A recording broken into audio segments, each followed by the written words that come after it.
बिस्मिल्लाहिर्रहमानिर्रहीम। आज हमारा जो टॉपिक है the next one that is called motor neuron action potential to muscle contraction. मतलब इस टॉपिक के अंदर हम ये डिस्कस करेंगे कि मोटर न्यूरॉन की जो एक्शन पोटेंशियल है वो किस तरह होती है और इससे मसल की जो कंट्रैक्शन है वो फिर किस तरह होती है। तो हम इस टॉपिक को पढ़ेंगे, मतलब स्टेप बाय स्टेप पढ़ेंगे ताकि आप लोग उसको सही तरीके से याद कर सकें। कहते हैं कि tubule are the extension of plasma membrane in contact with sarcoplasmic reticulum. मतलब a special type of endoplasmic reticulum present in the nerve cell, they are called sarcoplasmic reticulum. ये मसल के अंदर होता है, allowing for coordinated contraction of striated muscle. जो striated muscle है उसके अंदर अल्टरनेट मतलब लाइट चेन और हैवी चेन होता है, और जो स्ट्राइडेड मसल है मतलब स्केलेटल मसल आर स्ट्राइडेड मसल, और ये वॉलेंट्री होते हैं। तो हम ये डिस्कस करेंगे कि जो टी ट्यूब्यूल है ये सेल के अंदर प्लाज्मा मेम्ब्रेन की एक्सटेंशन होती है, और जो हमारे पास कैल्शियम है वो सार्कोप्लाज्मिक रेटिकुलम में स्टोर होते हैं, और टाइम आने पे तो ज़रूरत पड़ने पे वहां से रिलीज होते हैं, और ये स्ट्राइएटेड मसल की कॉन्ट्रैक्शन में हेल्प करते हैं। अभी हम ये पूरा का पूरा पढ़ेंगे तो आप लोग को ये चीज़ मजीद वाज़ेह हो जाएगी कि क्या होता है। तो सबसे पहले देखें, ये हमारे पास माइलिन शीट है, मतलब अराउंड द एक्सॉन, और यहाँ पे एक्सॉन खत्म होता है। इमेजिन करें, this is called the axon terminal. ये हमारे पास क्या है, एक्सॉन टर्मिनल। तो जहाँ पे एक्सॉन खत्म होता है, the end point of axon is called of axon terminal. अब यहाँ पे एक्सॉन खत्म होता है, इसके साथ ये मसल अटैच होता है। अब हम ये डिस्कस करेंगे कि नर्व से जो इम्पल्स नीचे आता है उससे मसल एक्साइटेशन कैसे होती है, फिर मसल की जो कॉन्ट्रैक्शन है वो हम डिस्कस करेंगे। ठीक है जी। अब देखिए, सबसे पहले यहाँ पे ऊपर से ब्रेन से जनाब इस तरह एक्शन पोटेंशियल की शक्ल में इम्पल्स आती है, और ये हम एक्सॉन की बात करेंगे।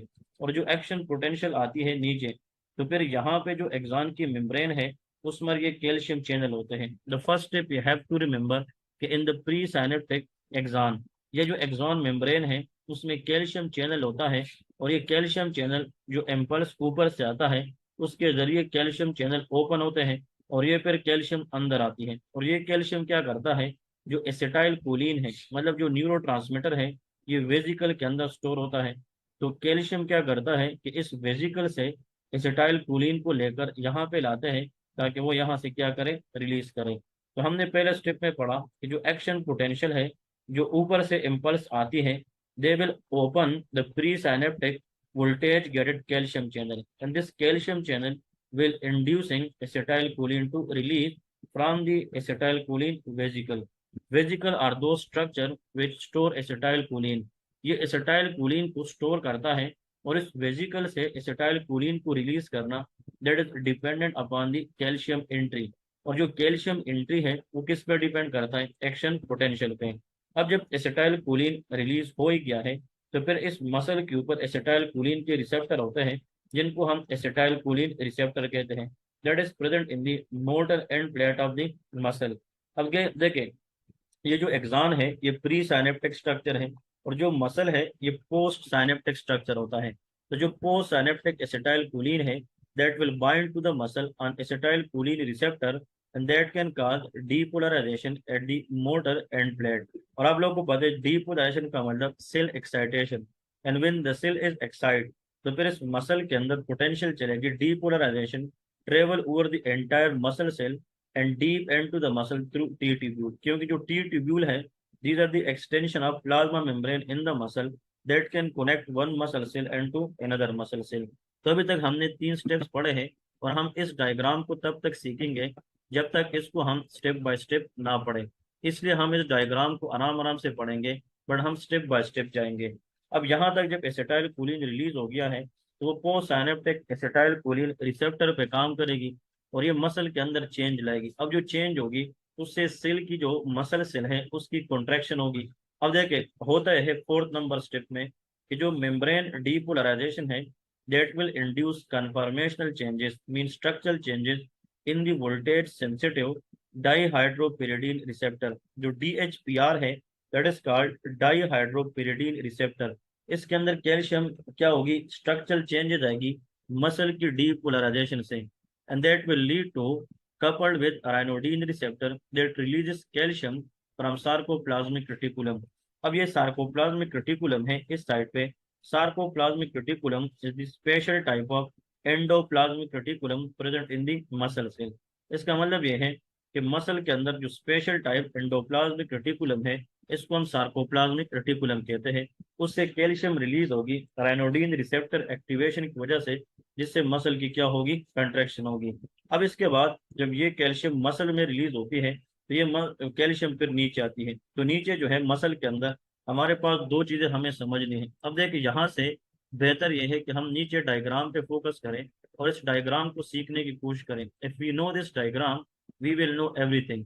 अब देखिए जब हम मसल को देखते हैं, so muscle look like this, these are called striation of the muscle. ये स्ट्राइएटेड मसल है। अब इस स्ट्राइएटेड मसल के अंदर और से देखें, फॉर एग्जांपल हमारे पास ये जो रेड कलर के है ना, ये स्ट्रक्चर है, they are known as thin filament. इसको हम क्या कहते हैं, थिन फिलामेंट। ये जो रेड वाले स्ट्रक्चर है, रेड वाले, इनको हम कहते हैं thin filament. They are made up of actin protein. ये किससे बना है, एक्टीन। अब इस थिन फिलामेंट के दरमियान ये जो ग्रे कलर का है ये वाला, they are called thick filament. ये क्या है, थिक। आप देखें ना, ये जो रेड वाला है ये बहुत थिन है, लेकिन अगर आप इसको देखें तो ये thick filament. So thick filament is made up of myosin. तो हमने दो चीजें याद की हैं, thin filament in the muscle they are made up of actin, and thick filament in muscle they are made up of myosin. अब सवाल ये है द मोस्ट इम्पोर्टेंट, कि यहाँ पे एक चीज को हम डिस्कस करेंगे कि देखे यहाँ पे अगर मैं यहाँ से लेता हूँ, यहाँ से लेके यहाँ तक, this whole area that is known as thin filament. ये हमारे पास क्या है, थिन फिलामेंट है। और अगर मैं यहाँ से लेके यहाँ से लेता हूँ, so this structure is called thick filament. तो थिक फिलामेंट मायोसिन से बना है, जो थिन फिलामेंट है वो एक्टीन से बना है।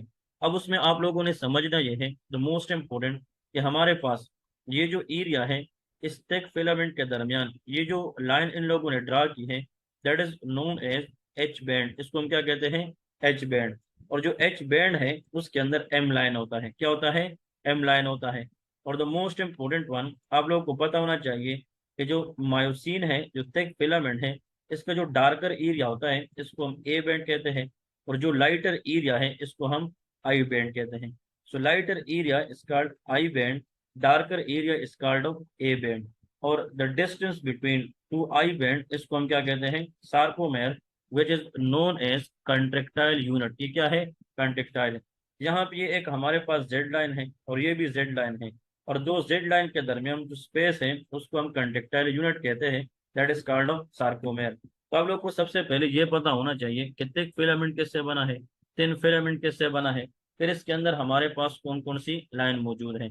अब थोड़ा सा डिस्कस करेंगे इसको मजीद। हमारे पास यहाँ पे थ्योरी से, थ्योरी हम अब पढ़ेंगे तो ये हमारे लिए बहुत आसान हो जाएगा। अब देखिए थ्योरी के अंदर हम यहाँ तक आप पहुंचे थे कि फॉर एग्जांपल जो मसल सेल है उसके अंदर जब कैल्शियम आता है तो फिर कैल्शियम करता क्या है।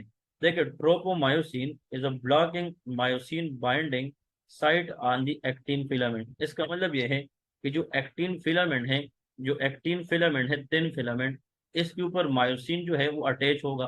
क्योंकि मायोसिन प्रोटीन इस तरह होता है, देखिए मायोसिन प्रोटीन इस तरह होता है।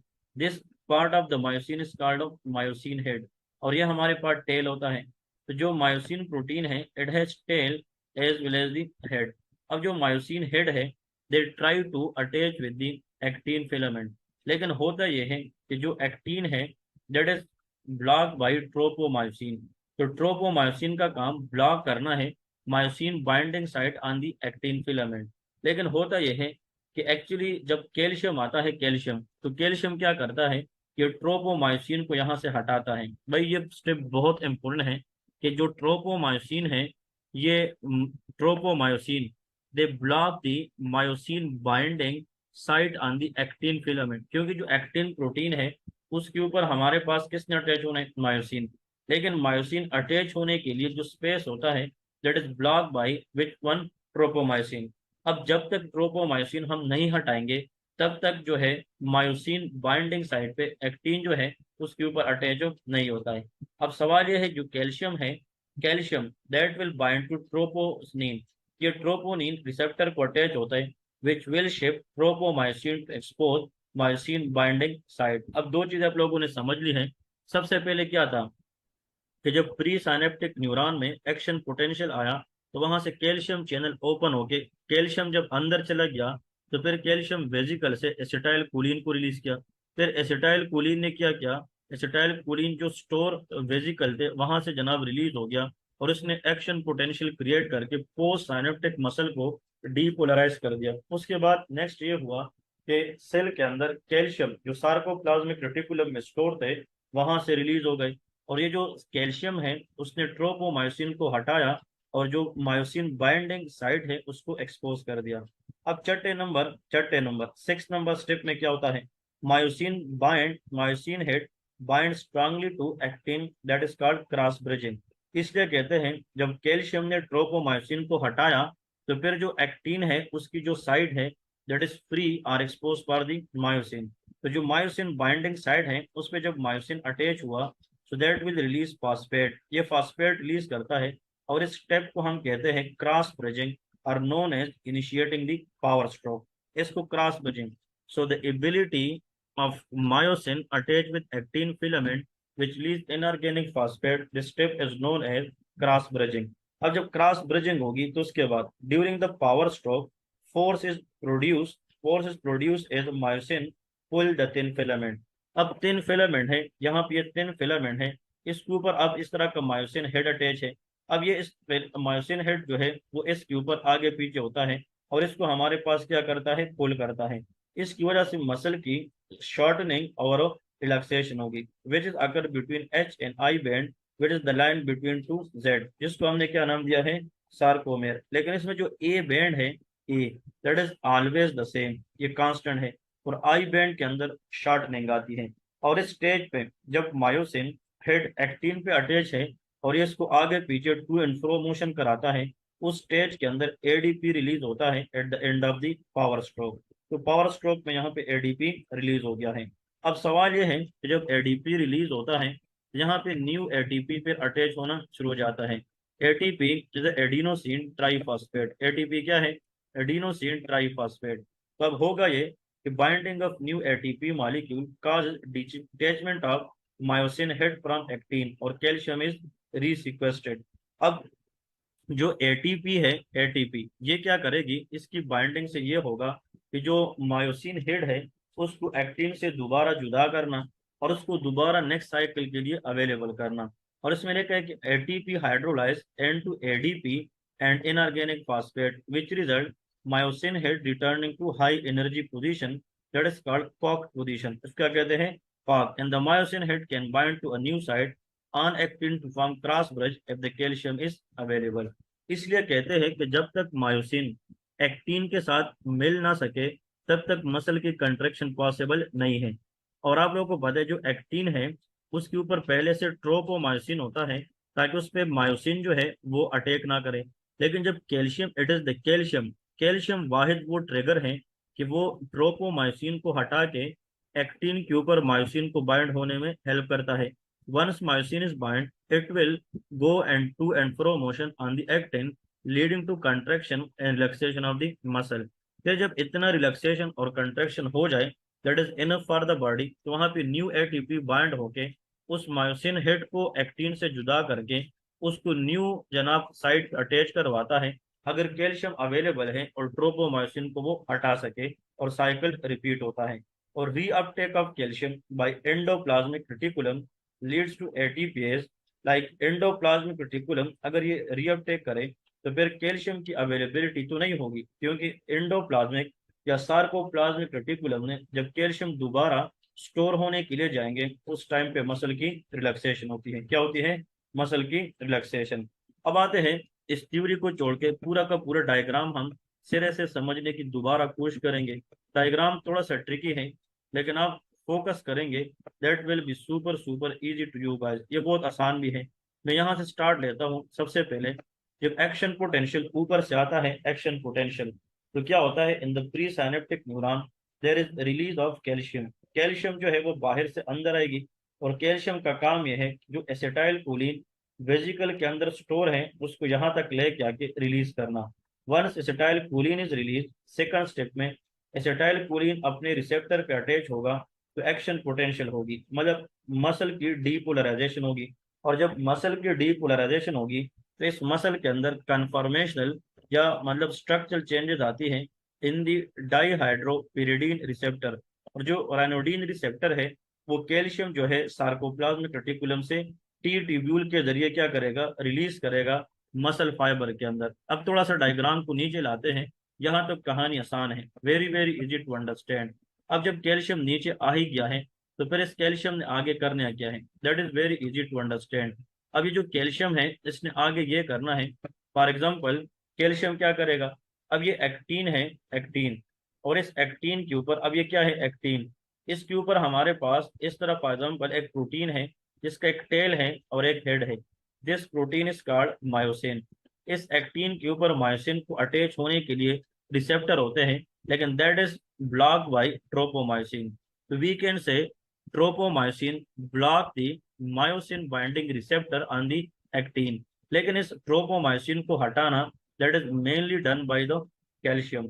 और जब ये ट्रोपोमायोसिन हट जाएगा तो फिर मायोसिन आकर आसानी से क्या होगा, आसानी से ये एक्टीन के ऊपर क्या होगा, अटैच होगा। The ability of myosin head binding strongly to actin, this concept is known as cross bridging. इसको क्या कहते हैं, क्रॉस ब्रिजिंग। अब देख रहे हैं यहाँ पे इन लोगों ने लिखा है दिस इज टेल, और ये क्या है, ये हेड है। तो ये हेड जब एक्टीन के साथ मिलेगा और इसकी जो मिलाप है, इसकी जो आपस में मिलना है, वो तब पॉसिबल है जब कैल्शियम क्या करे, इस ट्रोपोमायोसिन को हटाए, ये साइड पे करे। कैल्शियम के बगैर ये प्रोसेस पॉसिबल नहीं है। और जब क्रॉस ब्रिजिंग होगी तो उसमें क्या होगी, एक एडीपी, ये हमारे पास इनऑर्गेनिक फॉस्फेट रिलीज होगी, और इससे जनाब क्या होगा, जो एक्टिन है वो मायोसिन हेड के ऊपर आगे पीछे स्ट्रोक करता जाएगा, जिसको पावर स्ट्रोक कहते हैं। और जब एक्टिन मायोसिन स्लाइड करके मसल कंट्रैक्ट करे तो फिर एक अनदर एडीपी तो रिलीज होगी, बट एटीपी ऐड होगी। This ATP detach this myosin head from actin. और ये जो मायोसिन हेड है अब ये दोबारा अवेलेबल है अनदर एक्टिन के लिए कि वो दोबारा क्रॉस ब्रिज करे और इसको एक दूसरे एनर्जी के साथ कंट्रेक्शन के लिए ला सके। और ये जो एक्टिन है ये क्या होगा, ये दोबारा अवेलेबल होगा कि भाई एक और कैल्शियम आ जाए और ट्रोपोमायोसिन को हटाकर उसके ऊपर मायोसिन को अटैच करे। और जो कैल्शियम यहाँ से रिलीज होता है that is picked by the cell either to store in endoplasmic reticulum, जिसको सार्कोप्लाज्मिक रेटिकुलम कहते हैं, या दूसरे कंट्रेक्शन के लिए अवेलेबल होगा। तो this what all about the anatomy and muscle contraction physiology. Hope you people will understand. लेकिन आप लोगों को कोशिश की है कि उसको आसान से आसान बनाए हैं। इसके बाद आते हैं type of skeletal muscle fibres. अब हम डिस्कस करेंगे कि स्केलेटल मसल की जो फाइबर्स है ये दो तरह के होते हैं। They are two types, normally distributed randomly within the muscle, क्योंकि muscle fibers are present within the muscle, so they are distributed randomly within the muscle. The muscle fiber type grouping commonly occur due to re-innervation or de-innervation muscle fiber in the peripheral nerve. इतना याद रखे, depending upon the area and innervation, muscle fiber within the muscle has two types. एक को हम type 1 कहते हैं, एक को हम टाइप 2। जो लोग एफसीपीएस एग्जाम में जाएंगे या जो लोग जैकेट वगैरह में जाएंगे उनको मसल फाइबर आने चाहिए। एनआर एग्जाम वेरी इंपॉर्टेंट, एक एमसीक्यू जहां से आएगा वो बताऊंगा कि कौन सा एमसीक्यूज है। नंबर 1, जो कंट्रेक्शन वेलोसिटी है ये टाइप 1 मसल के अंदर स्लो होता है, क्या होता है, स्लो। लेकिन जो हमारे पास टाइप 2 है that is very very fast. देखिए, टू फास्ट हम कहते हैं इतना तेज जाए कि भाई आपको कोई मतलब चेस ना करे। तो टू फास्ट का मतलब type 2 is very very fast, type 1 is very very slow. अब अगर मसल फाइबर को मसल के अंदर देखा जाए, जो हमारे पास फाइबर है अगर वो रेड है that will be the fibre colour of type 1, लेकिन अगर वो वाइट है दैट विल बी टाइप 2। आप लोगों ने देखा होगा गोश्त के अंदर जब हम कुर्बानी वगैरह जबा करते हैं तो उसके अंदर गोश्त का कुछ हिस्सा बिल्कुल रेड होता है और उसमें कुछ वाइट भी होता है। तो जो वाइट एरिया है दैट इज टाइप 2 फाइबर, जो रेड एरिया है वो टाइप 1 है। लेकिन जो टाइप 1 है इसका मेन काम oxidative phosphorylation. Phosphorylation is a process through which it has the ability to form ATP energy, that is why it is responsible for sustained contraction। कहते हैं कि अगर हम एक वेट उठाते हैं, मसल के ऊपर एक वेट उठाते हैं, उस वेट के खिलाफ सस्टेन्ड कॉन्ट्रैक्शन के लिए जो हमारे पास मसल चाहिए that is called of type 1। मगर इसकी वेलोसिटी कंडक्शन कम है but it has the ability to sustain contract. लेकिन जो टाइप 2 है ये एनेरोबिक ग्लाइकोलिसिस के लिए होते हैं। जब ऑक्सीजन नहीं मिलती मसल को, तो फिर ऑक्सीजन की गैर मौजूदगी में, in the absence of oxygen, जो एटीपी जनरेट करती है एनेरोबिक, वो टाइप 2 है। फिर जो माइटोकॉन्ड्रिया या मायोग्लोबिन की तादाद इसमें ज्यादा होगी। वाई? जितना पावर हाउस ज्यादा होगी, उतना जनाब क्या होगी, इलेक्ट्रॉन ट्रांसपोर्ट चेन ज्यादा होगी। तो in the presence of oxygen aerobic respiration ज्यादा होगी, इसलिए ऑक्सीडेटिव फास्फोरिलेशन होती है, और इसमें माइटोकॉन्ड्रिया की नंबर कम होती है। फिर type of training, endurance training, मतलब ये एंडोरेंस ट्रेनिंग के अंदर, और ये वेट या रेजिस्टेंट ट्रेनिंग या स्प्रिंटिंग में काम आती है। अब एक note, I slow red fox, red ox लिख सकते हैं, I slow red ox, it's mean कि when the fiber is type 1, its conduction velocity will be slow, but that will be red and have a oxidative phosphorylation. लेकिन two fast white antelope से मुराद two fast type 2 has fast conduction velocity, white in colour and anaerobic in nature. तो इसमें से एक MCQ आएगा। कभी कभार इस तरह आता है कि all of the following point regarding type 1 muscle fibre true except. तो आप लोग को बताएंगे जो टाइप 1 है वो स्लो है या वो फास्ट है, इसमें से तीन चीजें वो ठीक देंगे या चार, और एक जो होगी वो गलत देंगे। तो आप लोगों को पता होना चाहिए कि जो टाइप 1 है और जो टाइप 2 है, इसके अंदर जो की डिफरेंस है वो आप लोगों को आना चाहिए। इसके बाद है the next one, the skeletal muscle adaptation. जो स्केलेटल मसल है, इनकी जो एडाप्टेशन है वो दो तरह की है। One is atrophy, another is hypertrophy. Atrophy का मतलब होता है डिक्रीज इन साइज, अगर मसल की जो साइज है उसमें कमी आ जाए। So decrease in size of muscle, that is called of atrophy. और यहाँ पे लेके अगर मसल साइज बढ़ जाए, increase in size of muscle, that will be hypertrophy. अब मायोफेब्रल अगर देखें, myofibril are present within the muscle, they will be decrease in atrophy, definitely they will be increase in hypertrophy. Atrophy में हर एक चीज कम होती है, hypertrophy में हर एक चीज ज्यादा होती है। और इसके बाद देखें, ये जो यूबिक्विटिन प्रोटियोसोम सिस्टम है, ये हम जनरल पैथोलॉजी के अंदर पढ़ेंगे। Through ubiquitin proteasome system, the myofibril it degraded within the cell. और मायोफिब्रिल अगर सेल से खत्म हो जाए, रिमूव हो जाए, तो सेल की जो साइज है वो छोटी रह जाती है। तो उसमें मायोफिब्रिल की साइज जो है वो कम होगी, इसमें ज्यादा होगी। इसमें मायोन्यूक्लियाई, मसल के अंदर जो न्यूक्लियाई है, that will be decrease can cause apoptosis, और इसमें ज्यादा होगी fusion of satellite cell which repair damage myofibril absent in cardiac muscle. तो जो मायोन्यूक्लियाई है, ये क्या है, ये आपस में मिलकर सेटेलाइट सेल बनाती है, और ये डैमेज मायोफिब्रिल को रिपेयर करने में हेल्प करती है। कार्डियक सेल में एब्सेंट होती है, क्योंकि cardiac cell are the permanent cell, वो हमारे पास क्या है, परमानेंट सेल कहलाती है। ठीक है जी। इसके बाद ये छोटा सा टॉपिक इन लोगों ने दिया है कि what is the vascular smooth muscle contraction and relaxation. देखे ना, द वर्ड इज वस्कुलर, और आप लोगों को पता है जहाँ पे हम वर्ड वस्कुलर यूज करते हैं, it's mean the blood vessel. आप लोगों को पता है कि ब्लड वेसल के अंदर तीन लेयर्स है। The outer layer is called tunica adventitia. फिर ब्लड वेसल के अंदर जो मिडल लेयर होता है, that is called tunica media. और जो सबसे अंदर वाला लेयर है, दैट इज कॉल्ड ट्यूनिका एंटीमा। अब डिस्कशन ये है कि जो मीडियल लेयर है ना, middle tunica media, it is a smooth muscle layer. उसके अंदर जो कंट्रैक्शन, लाइक वेजो कंस्ट्रक्शन, वेजो रिलैक्सेशन या वेजो डायलेशन, वो कैसे होती है। देखें, यहाँ पे ये ब्लड वेसल है, एंड ब्लड वेसल, अगर हम ये ब्लड वेसल लेते हैं, तो every blood vessel internally lined by special type of cell, they are called endothelial cells. Endothelial cell, यहाँ पे इस पे रिसेप्टर होते हैं that act on acetylcholine, bradykinin etcetera.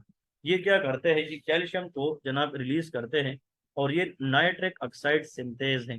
NO का मतलब nitric, L arginine is one of the amino acid on which nitric oxide synthase act to form the nitric oxide within the endothelial cell। इस cell के अंदर, अगर मैं थोड़ा सा इसको बढ़ा देता हूँ इस तरह, ताकि आप लोग को यहाँ से भी समझ आए। अगर ये एंडोथेलियल सेल है, ये बड़े बड़े, इसमें नाइट्रिक ऑक्साइड बनता है। नाइट्रिक ऑक्साइड फिर वेसल के अंदर आता है by the process of diffusion. किसके जरिए, डिफ्यूजन के जरिए। ये ट्यूनी का मीडिया में जाता है, it is smooth muscular layer. तो सबसे पहले आप लोग को एग्जाम में आएगा कि which of the following enzyme is required in the vessel to form nitric oxide. The enzyme name is called nitric oxide synthase. और वो कौन से अमाइनो एसिड से बनेगा? That is called L arginine. ये एल आर्गेनिन से बनेगा। अब इसमें जो हमने डिस्कशन करनी है, ये जब नाइट्रिक ऑक्साइड अंदर आता है तो दैट विल एक्टिवेट जीटीपी। किस चीज को? जीटीपी। और जब जीटीपी एक्टिवेट होती है so that will lead to cyclic GMP and that will lead to myosin light chain phosphatase। और जो myosin light chain phosphatase है that eventually can cause vasodilation, can cause relaxation। So what is the effect of nitric oxide on the blood vessel? That is called relaxation, known as vasodilation। अगर nitric oxide की बजाय voltage gated calcium channel open हो जाए, जब calcium अंदर आता है it attaches with केल मॉड्यूलिन। तो कैल्शियम जब केल मॉड्यूलिन के साथ अटैच होगा within the muscle cell, तो क्या होगा? कैल्शियम केल मॉड्यूलिन कॉम्प्लेक्स बनेगा। फिर मायोसिन लाइट चेन काइनेज होगा। एक है मायोसिन लाइट चेन फास्फेटेज। जो फास्फेटेज एक्टिविटी है that will cause what? Answer is relaxation. और जो काइनेज है दैट विल कॉज कॉन्ट्रैक्शन। ये क्या करेगी? कॉन्ट्रैक्शन। इसलिए increase calcium leads to contraction.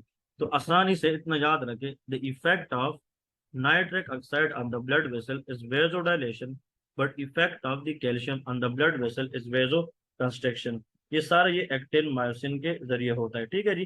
तो इस तरह एग्जाम के अंदर आते हैं। अब कभी कभार हम आगे जो है ना पढ़ चुके हैं, इस तरह एक डिजीज है, वैसे मिसाल देता हूँ। यहाँ पे ये एरिया क्या है? This is called the lower oesophageal sphincter. ये क्या है?